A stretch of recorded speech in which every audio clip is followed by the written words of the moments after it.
नमस्ते। आज हम एक ऐसी फिल्म पर बात करने वाले हैं जिसने एक बहुत बड़ी बहस छेड़ दी है। देखिए, ये सिर्फ एक फिल्म की कहानी नहीं है, बल्कि ये इस सवाल के बारे में है कि जब सिनेमा सच्ची घटनाओं को अपनी कहानी में पिरोता है, तो सच और कल्पना के बीच की जो महीन रेखा है, वो आखिर कहाँ खींची जानी चाहिए। तो इस पूरी बहस की शुरुआत होती है यूट्यूबर ध्रुव राठी के इस एक तीखे आरोप से।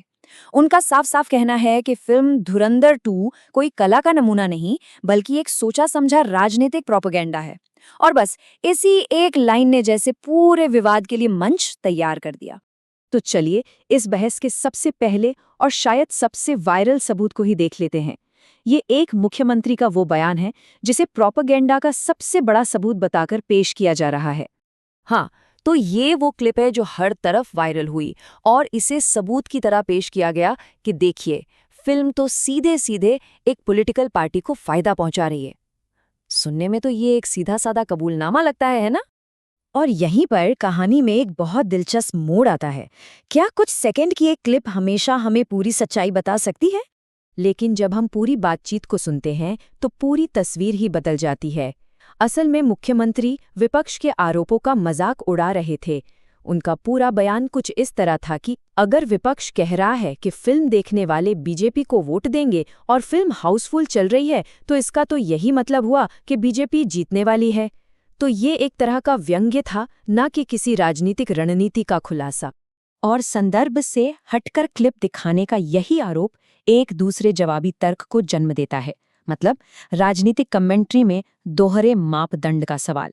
जवाबी आलोचना में ये कहा गया कि अगर एक राजनेता के फिल्म का जिक्र कर देने से वो प्रोपेगेंडा बन जाती है, तो फिर जब राजनीतिक दल ध्रुव राठी के वीडियो का इस्तेमाल अपने प्रचार के लिए करते हैं, तो उन पर वही लॉजिक क्यों लागू नहीं होता?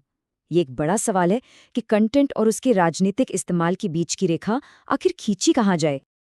अब आते हैं फिल्म के डिस्क्लेमर पर। हाँ, वो छोटा सा टेक्स्ट जो फिल्म की शुरुआत में आता है, लेकिन जिसके मतलब पर दोनों पक्ष बुरी तरह से बटे हुए हैं। ध्रुव राठी का तर्क है कि ये डिस्क्लेमर सिर्फ एक कानूनी औपचारिकता नहीं, बल्कि एक कानूनी चीट कोड है।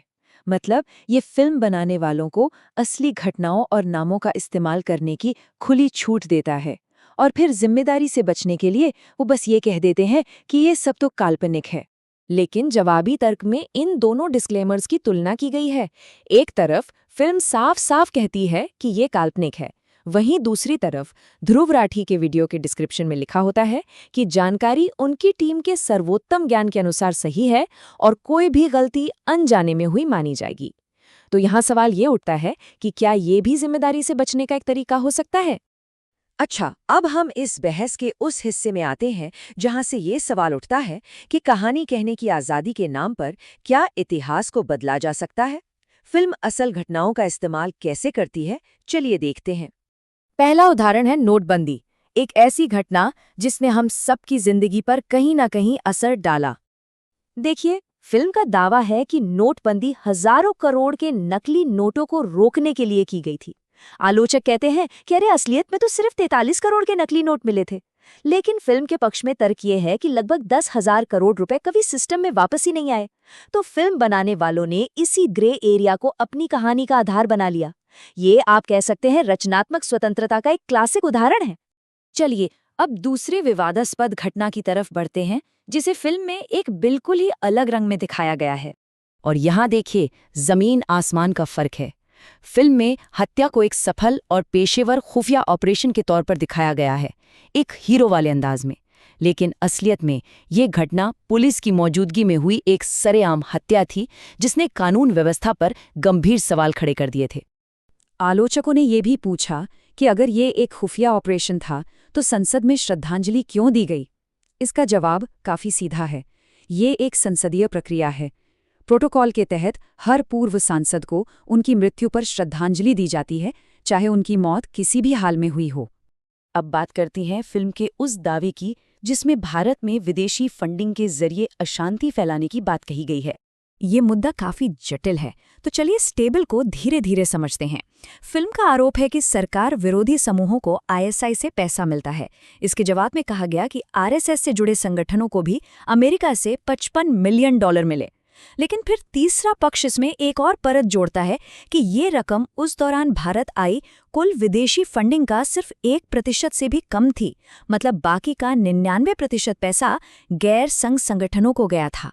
तो इन सभी तर्कों और जवाबी तर्कों के बाद हम इस बहस के दिल में मौजूद असल संघर्ष पर पहुंचते हैं। देखिए, एक तरफ है एक कहानीकार का अधिकार जो इतिहास की खाली जगहों को अपनी कल्पना से भरकर एक मनोरंजक कहानी बनाना चाहता है, और दूसरी तरफ है ये खतरा कि जब दर्शक पर्दे पर असली नाम और घटनाएं देखते हैं तो वो कल्पना को ही सच मान बैठते हैं। ये रचनात्मकता और जिम्मेदारी के बीच की एक बहुत ही महीन रेखा है। और आखिर में हम इसी बड़े सवाल के साथ अपनी बात खत्म करते हैं।